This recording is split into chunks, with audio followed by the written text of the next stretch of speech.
How does a company go from being valued at $36 billion to trading under one? That's not a typo. It's the financial freefall of MSP Recovery, Inc., ticker symbol MSPR. Once hyped as a revolutionary fusion of law, data, and healthcare technology, this company has become a haunting reflection of how speculative storytelling can inflate and then implode a valuation.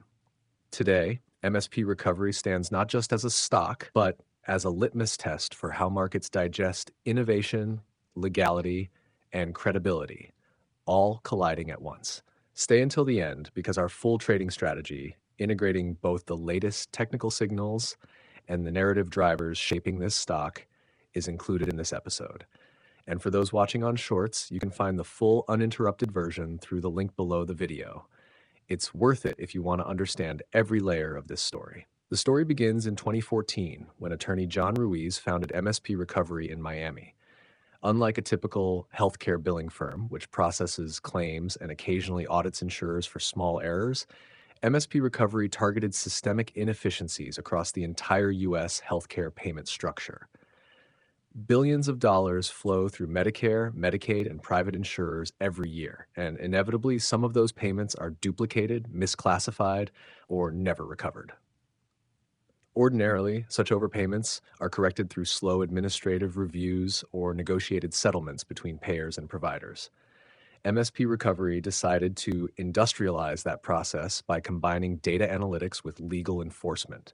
The company would acquire assignments of recovery rights from healthcare providers, giving it the legal standing to pursue insurers directly in court. Essentially, it turned healthcare receivables into a new class of legal assets.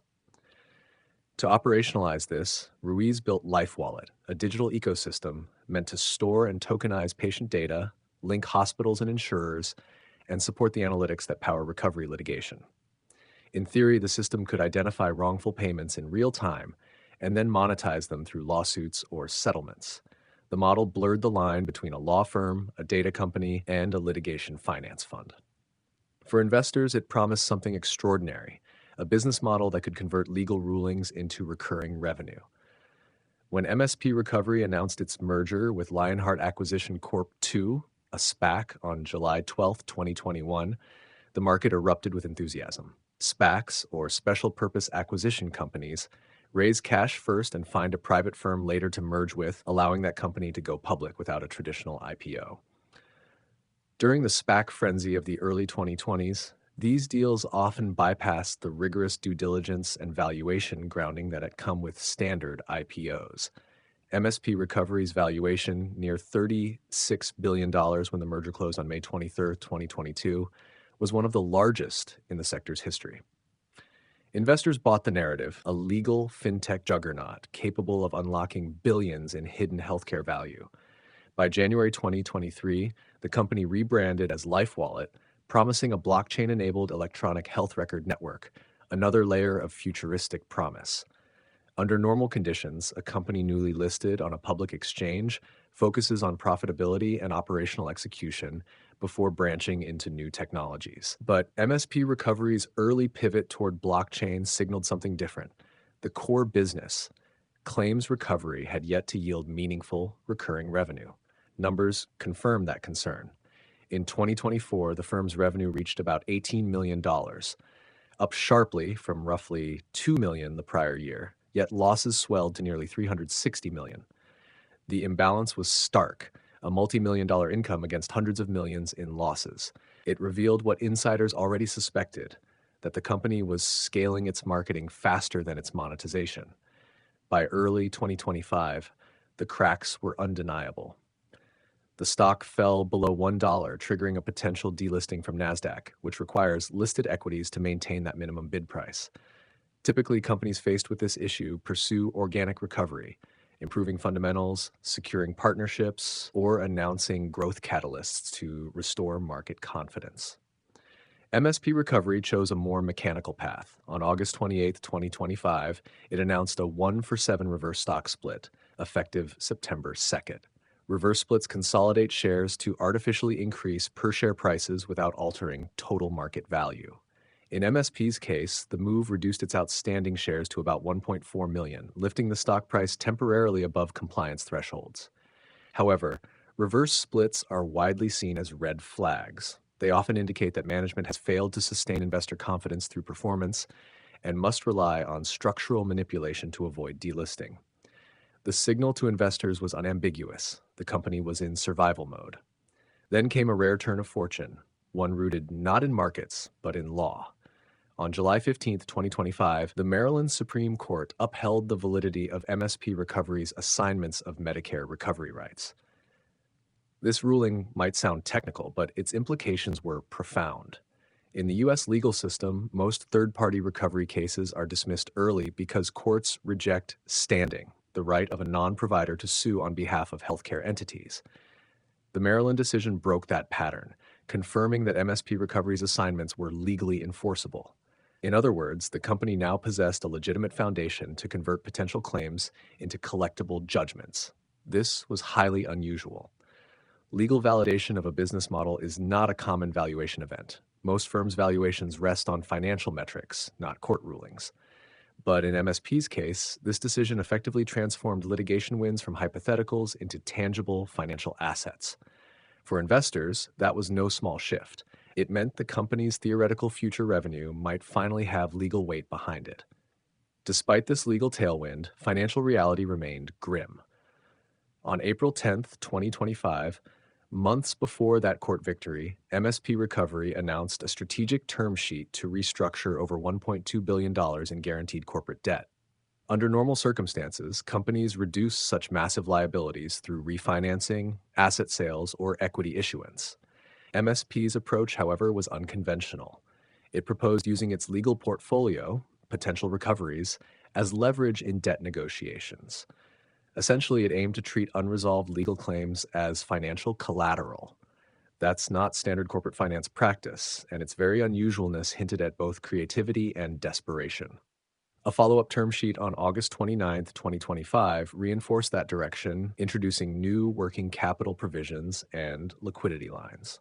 To investors, these steps conveyed a message. Management was fighting to stay solvent by any means necessary, using law as currency. By November 2025, the picture was paradoxical. The stock traded around 68 cents, up over 115% in a single day. Market capitalization sat at roughly $1 million. Net losses for the trailing year exceeded $580 million. Trading volume reached over 115 million shares, an extreme figure given its tiny float. These numbers painted a portrait not of stability, but of speculation. Technically, the chart told the same story. The relative strength index hovered near 35, close to oversold, but not yet signaling a turnaround. The stock remained well below both the 50-day moving average of about $1.50 and the 200-day moving average near $8.60, confirming that the long-term trend was still decisively bearish. The Bollinger Bands, which measure volatility around the mean, had widened significantly, reflecting erratic price action driven by news and short-term traders rather than institutional conviction. Under typical conditions, this combination of metrics implies exhaustion and high risk. In MSP's case, it underscored a tug-of-war between two powerful narratives, legal legitimacy and financial fragility. This brings us to the larger question: why does this matter? In a conventional healthcare data firm, growth depends on software sales or recurring service contracts. Results are predictable, measurable, and repeatable. MSP Recovery, by contrast, depends on judicial outcomes, processes that are slow, uncertain, and largely outside managerial control. That dependence is what makes every court decision disproportionately impactful. The Maryland ruling doesn't just secure a single case, it legitimizes the company's entire business logic, but that also exposes its vulnerability. If even one jurisdiction reverses course, the model collapses. This binary structure, victory or void, is what makes the company's valuation so volatile. The very mechanism that grants it legal strength also limits its financial predictability. So where does that leave investors?